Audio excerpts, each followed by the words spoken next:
అత్యంత దురదృష్టకరమైనటువంటి సంఘటన ఆకివీడి సంఘటన.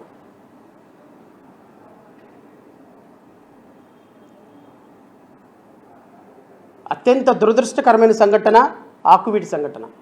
అంతకంటే దురదృష్టకరమైన సంఘటన తిరుమల వెంకటేశ్వర స్వామి లడ్డు కల్తీ. తిరుమల వెంకటేశ్వర స్వామి లడ్డు కల్తీ. గౌరవ ముఖ్యమంత్రి చంద్రబాబు నాయుడు గారు ముఖ్యమంత్రి హోదాలో వెంకటేశ్వర స్వామి ప్రసాదంలో జంతు కొవ్వు కలిసింది అని చెప్పి ఈ రాష్ట్రంలో ఒక 6 నెలల పాటు చేసిన యాగి ప్రజలు మర్చిపోలే. నిజంగా ఆయన ఒక బాధ్యత కలిగినటువంటి ముఖ్యమంత్రి అయితే కలియుగ దైవానికి జరిగినటువంటి ఒక ఇబ్బందికరమైనటువంటి పరిస్థితిని ప్రజలకి చెప్పకుండా, దాన్ని పబ్లిసిటీ చేయకుండా, కేవలం దోషులను పట్టుకోవడానికి మాత్రమే తమకొచ్చినటువంటి అవకాశాన్ని వినియోగించుకొని నిజమైనటువంటి స్వామి భక్తుడిగా ఉండేవాడు. కానీ చంద్రబాబు నాయుడు నిజమైన వెంకటేశ్వర స్వామి భక్తుల కంటే పొలిటీషియన్ కానీ ఎక్కువ ప్రయారిటీ ఇచ్చిన కారణంగా జరిగిన అన్యాయం, జరిగింది అని చెప్పబడుతున్నటువంటి అన్యాయాన్ని, జరిగింది అని చెప్పబడుతున్నటువంటి అన్యాయాన్ని అన్వయించుకొని ఈరోజు లడ్డూ ప్రసాదం మీద ఒక తీవ్రమైనటువంటి దాడి, హిందూ సమాజం మీద తీవ్రమైనటువంటి దాడి చేస్తూ ఈ ప్రాసెస్లో భాగంగా క్రిస్టియన్ని, ముస్లిమ్స్ని కూడా దోషులుగా నిలబెట్టే ప్రయత్నం ఎందుకు చేశారో అని నేను అడుగుతున్నా. రాష్ట్ర ప్రజలు గమనించాలి.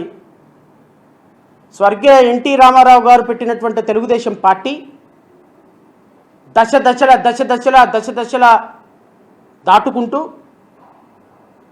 పేదరికం, నిరుద్యోగం, బలహీన వర్గాల అభివృద్ధి, అంటరానితనం, మహిళా అభ్యున్నతి, రాష్ట్రంలో ఆర్థికాభివృద్ధి, పారిశ్రామిక అభివృద్ధి దాటుకొని చంద్రబాబు నాయుడు పార్టీ తీసుకొని పార్టీని అవసాన దశకి తీసుకొచ్చే, అంటే పార్టీని చివరి దశకు తీసుకొచ్చే ప్రాసెస్లో భాగంగా ఏ స్టేజ్కి పార్టీ ఎంటర్ అయింది అంటే కులతత్వం, మతతత్వం, ప్రాంతీయ తత్వంతో తెలుగుదేశం పార్టీ అంతానికి 60 అడుగుల గొవ్వు తవ్వుతున్నారు అనేది ఈ ప్రెస్ మీట్ యొక్క సారాంశం. ఇది నా మాటలు కాదు, ఎమ్మెల్యేల మాటలు. ఇవి నా మాటలు కాదు, తెలుగుదేశం పార్టీని ప్రాణంగా ప్రేమించే వాళ్ళ వ్యక్తి మాటలు. తెలుగుదేశం పార్టీని ఒక మతతత్వ పార్టీగా మార్చి, తెలుగుదేశం పార్టీ చంద్రబాబు నాయుడు నోటి వెంట ఏ రోజు వినని, ఇది వీళ్ళు ముస్లింలు, వీళ్ళు క్రిస్టియన్లు, వీళ్ళు బైబిల్ పట్టుకున్నారు అని చంద్రబాబు నాయుడు అసెంబ్లీ సాక్షిగా చేసిన ప్రసంగాన్ని ఇట్లాంటి పార్టీయా ఈరోజు తెలుగుదేశం పార్టీ, చంద్రబాబు నాయుడు దీన్ని తీసుకొని ఏ స్థాయికి తీసుకొచ్చాడంటే తెలుగుదేశం పార్టీకి అవసాన స్థాయిని తీసుకొచ్చి చివరికి తెలుగుదేశం పార్టీని అధోగతి పాలు చేసే స్థాయికి తీసుకొచ్చారు అనేటువంటి అభిప్రాయాన్ని తెలుగుదేశంలో చాలామంది వ్యక్తపరుస్తున్నారు.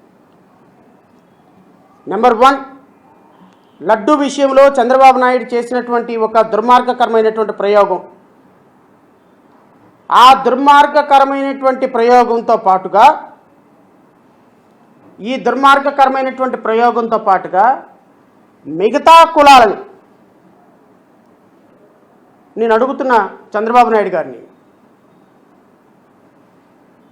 నేను ఎందుకు ఈరోజు తెలుగుదేశం పార్టీ కేర్ ఆఫ్ మతం అని పెట్టాల్సి వచ్చింది అంటే, మతం కేర్ ఆఫ్ కూటమి ప్రభుత్వం ఎందుకు పెట్టాల్సి వచ్చిందంటే, ఈరోజు రాష్ట్రంలో గౌరవప్రదమైనటువంటి డిప్యూటీ స్పీకర్ల స్థానంలో ఉన్నటువంటి వ్యక్తులు ఈ రాష్ట్రంలో ఒక కులం మీద, క్రిస్టియానిటీ మీద, ఒక కులం ఎందుకు, దాపరికాలు ఎందుకు, క్రిస్టియానిటీ మీదే, ఎస్సీ సామాజిక వర్గం మీద, క్రిస్టియానిటీ మీద ఒక సిస్టమాటిక్గా వ్యవస్థల్ని వాడి మీరు చేస్తున్నటువంటి దాడి ఈ రాష్ట్రంలో తెలుగుదేశం పార్టీ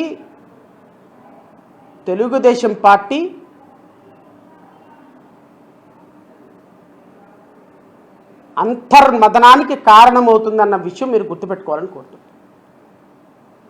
రఘురామకృష్ణంరాజు అనేటువంటి ఒక కాన్స్టిట్యూషనల్ పోస్ట్లో ఉన్నటువంటి వ్యక్తి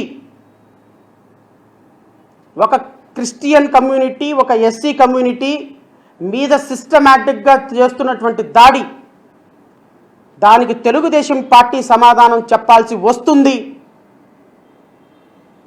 అని మీరు గుర్తుపెట్టుకోమని నేను ఈ ప్రెస్ మీట్ సాక్షిగా మీకు ఒక ఫ్రీ అడ్వైజ్ ఇస్తున్నా. ఈరోజు మీరు రఘురామకృష్ణంరాజును ప్రోత్సహిస్తున్నారు. ఒక డిప్యూటీ స్పీకర్ హోదాలో రఘురామకృష్ణంరాజు చెప్పినవన్నీ కూడా నమ్మేసి మీ చేతుల్లో మీడియా ఉంది, మీ చేతుల్లో పోలీసు వ్యవస్థ ఉంది, మీ చేతుల్లో కోర్టులు ఉన్నాయి, మీ చేతుల్లో న్యాయమూర్తులు ఉన్నారు.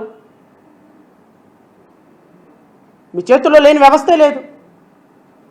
దీనికి భయపడాల్సిన అవసరం లేనే లేదు. ఎందుకు అంటే వ్యవస్థల మొత్తాన్ని మీ చేతిలో పెట్టుకొని ఈరోజు ప్రజాస్వామ్యాన్ని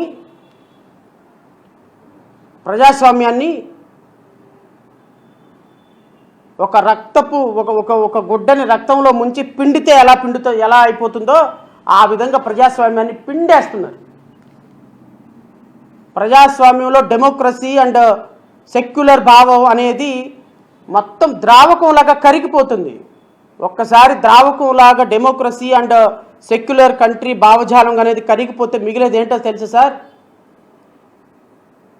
ఎందుకు పనికిరాని తడిగుడ్డ మిగులుతుంది. కూటమి ప్రభుత్వం డేంజరస్ గేమ్ ఆడుతుంది కులాలతోటి మతాలతోటి.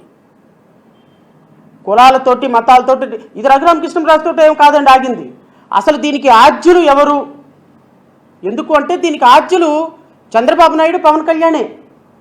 కులాలని రెచ్చగొట్టి, మతాలని రెచ్చగొట్టి, ప్రాంతాలని రెచ్చగొట్టి నువ్వు హిందూ, నువ్వు క్రిస్టియన్, నువ్వు ముస్లిం అని చెప్పినటువంటి ఈ సాంప్రదాయానికి కూటమి ప్రభుత్వం కేర్ ఆఫ్ అడ్రస్గా ఎందుకుంది అంటే ఇది ఫస్ట్ దీనికి ఆద్యులు చంద్రబాబు నాయుడు, రెండవ కృష్ణుడు మన గౌరవ పవన్ కళ్యాణ్ గారు. నేను ముఖ్యమంత్రి గారిని ఏమని అడుగుతున్నానంటే, చంద్రబాబు నాయుడు గారు మీ సుదీర్ఘమైనటువంటి 78, 76 సంవత్సరాలు, 77 సంవత్సరాల రాజకీయ, మీరు వయసు 77, సో రమారమి ఇంకొక 1 సంవత్సరం అటు ఇటుగా ఉంటుంది, ఎగ్జాక్ట్గా నాకు తెలియదు, ఐఎమ్ వెరీ సారీ తప్పైతే. తిరుమల లడ్డూలో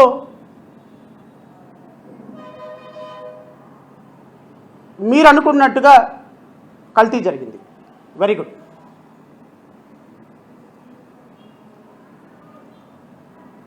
తిరుమల లడ్డూలో కల్తీ జరిగింది. వైవి సుబ్బారెడ్డి అనేటువంటి ఒక వ్యక్తి టీటీడీ చైర్మన్గా ఉన్నాడు. టీటీడీ చైర్మన్గా ఉన్నటువంటి వైవి సుబ్బారెడ్డి దీనికి కల్తీ చేశాడు అని మీరు భావిస్తే వైవి సుబ్బారెడ్డి మీద కేసు కట్టండి, వైవి సుబ్బారెడ్డిని జైలుకి పంపించండి. ఒకవేళ దీని వెనక జగన్మోహన్ రెడ్డి గారు ఉన్నారు అని మీరు భావిస్తే జగన్మోహన్ రెడ్డి గారి మీద కూడా కేసు కట్టండి. జగన్మోహన్ రెడ్డి గారి వెనక వాళ్ళ మిస్సెస్ భారతి ఉందని మీరు భావిస్తే ఆవిడని కూడా అరెస్ట్ చేయండి. చట్టం తన పని తాను చేసుకుపోతుంది, ఇప్పుడు చేసుకుపోతున్నట్టుగా ఎవరు దానికి అబ్జెక్షన్ చేయరు. కానీ వైవి సుబ్బారెడ్డికి, తిరుమల లడ్డూకి సంబంధించినటువంటి అంశం, బైబిల్ని మీరు నిందించాల్సిన అవసరం ఏంటి అని ఒక ముఖ్యమంత్రి హోదాలో, ఒక అసెంబ్లీలో బైబిల్ పట్టుకున్నటువంటి వ్యక్తిని నిందించాల్సిన అవసరం ఏంటి అని క్రిస్టియన్లందరూ ఒక దోషులుగా, దుర్మార్గులుగా అవ్వటానికి స్కోప్ ఇచ్చింది అసెంబ్లీ సాక్షిగా మీరు కాదా